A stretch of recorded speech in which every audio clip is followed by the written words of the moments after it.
نحمدہ و نصلی علی رسول الکریم اما بعد اعوذ باللہ من الشیطان الرجیم بسم اللہ الرحمن الرحیم وَلَقَدْ سَبَقَتْ كَلِمَتُنَا لِعِبَادِنَا الْمُرْسَلِينَ إِنَّهُمْ لَهُمُ الْمَنْصُورُونَ وَإِنَّا جُنْدَنَا لَهُمُ الْغَالِبُونَ فَتَوَلَّ عَنْهُمْ حَتَّى حِينٍ وَأَبْصِرْهُمْ فَسَوْفَ يُبْصِرُونَ أَفَبِعَذَابِنَا يَسْتَعْجِلُونَ فَإِذَا أَنزَلَ بِسَاحَتِهِمْ فَسَاءَ صَبَاحُ الْمُنذَرِينَ وَتَوَلَّ عَنْهُمْ حَتَّى حِينٍ وَأَبْصِرْ فَسَوْفَ يُبْصِرُونَ سبحان ربک رب العزت عما یصفون وسلام علی المرسلین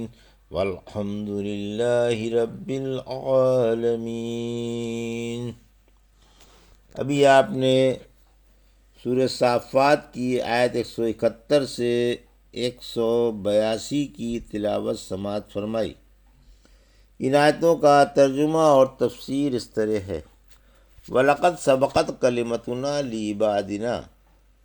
لِعِبَادِنَا الْمُرْسَلِينَ آیت 171، إِنَّهُمْ لَهُمُ الْمَنْصُورُونَ آیت 172، وَإِنَّا جُنْدَنَا لَهُمُ الْغَالِبُونَ آیت 173، فَتَوَلَّ عَنْهُمْ حَتَّى حِينٍ آیت 174، وَأَبْصِرْهُمْ فَسَوْفَ يُبْصِرُونَ آیت 175، أَفَبِعَذَابِنَا يَسْتَعْجِلُونَ آیت 176، فَإِذَا أَنزَلَ بِسَاحَتِهِمْ فَسَاءَ صَبَاحُ الْمُنذَرِينَ آیت 177، وَتَوَلَّ عَنْهُمْ حَتَّى حِينٍ آیت 178، وَأَبْصِرْ فَسَوْفَ يُبْصِرُونَ آیت 179۔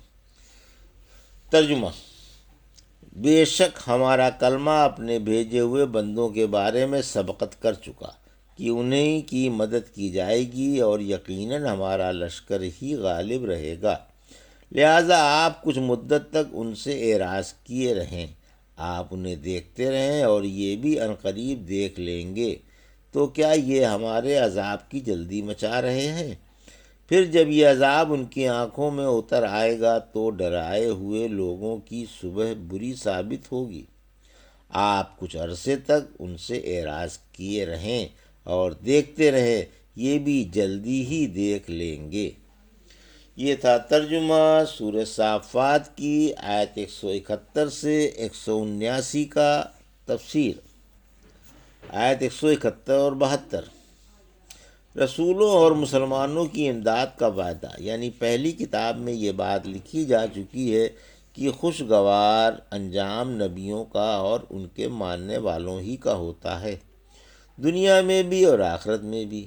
سورہ مجادلہ کی آیت 21 میں فرمایا، اللہ نے لکھ رکھا ہے کہ یقیناً میں اور میرے رسول ہی غالب رہیں گے۔ یاد رکھو اللہ بڑی طاقت والا اور بڑی عزت والا ہے۔ سورہ غافر کی آیت 51 نے فرمایا، بلا شبہ ہم ضرور اپنے رسولوں کی اور ایمان والوں کی مدد کرتے ہیں، اس دنیا میں بھی اور جس دن گواہ قائم ہوں گے اس دن بھی، یعنی قیامت کے دن بھی۔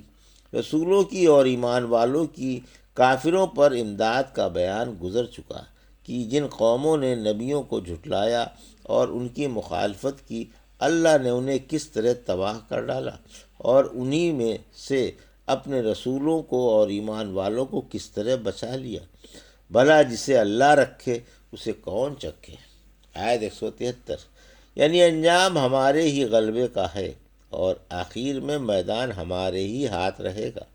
آیت 174، یعنی آپ ان کی ایذاؤں پر ایک مقررہ مدت تک صبر کرتے رہیں اور حقیقت منتظرہ کے منتظر رہیں، بہت جلدی آپ کا غلبہ ہونے والا ہے، فتح و ظفر آپ کے قدم چومے گی، آپ ہی کی حکومت ہوگی اور آپ ہی کا اقتدار ہوگا۔ یہ مقررہ وقت فتح مکے تک تھا، پھر تو سب نے رسول اللہ صلی اللہ علیہ وسلم کا لوہا مان لیا اور سارا عرب مسلمان ہو گیا۔ آیت 175، یعنی آپ انہیں ذرا ڈھیل دیں اور دیکھتے رہیں کہ ان پر کیا کیا مصائب ٹوٹنے والے ہیں۔ آپ کی مخالفت و تکذیب کی وجہ سے یہ کس کس دردناک عذاب و عتاب کے شکار ہونے والے ہیں۔ اسی وجہ سے حق تعالیٰ نے دھمکی دی اور جھڑک کر فرمایا کہ یہ اپنا بدترین انجام جلدی ہی دیکھنے والے ہیں۔ آیت 176 سے 179۔ اے نبی، آپ کو جھٹلانے اور آپ کو نہ ماننے کی وجہ سے یہ ہمارے عذاب کو جلدی سے بلا رہے ہیں۔ حق تعالیٰ ان کی اس حرکت سے سخت ناراض ہے اور جلدی ہی عذاب بھیجے گا۔ جلدی تو مچا رہے ہیں، لیکن افسوس اور ہزار افسوس جب عذاب ان کی آنگنوں میں، ان کے محلے میں اور ان کے شہر میں اتر آئے گا تو وہ دن، وہ تاریخ، وہ وقت اور وہ ساعت ان کے حق میں بدترین ثابت ہوگی۔ اس روز ان پر ہلاکت و تباہی اور نحوست چھا رہی ہوگی اور عذاب کی صبح بدترین صبح ہوگی۔ رسول اللہ صلی اللہ علیہ وسلم نے صبح صبح خیبر پر حملہ کیا۔ لوگ اپنے پھاوڑے اور ٹوکریاں لے کر کام کے لیے نکل رہے تھے۔ اسلامی لشکر دیکھ کر بدحواس ہو کر یہ کہتے ہوئے بھاگے کہ محمد صلی اللہ علیہ وسلم، اللہ کی قسم محمد صلی اللہ علیہ وسلم لشکر کے ساتھ آ گیا۔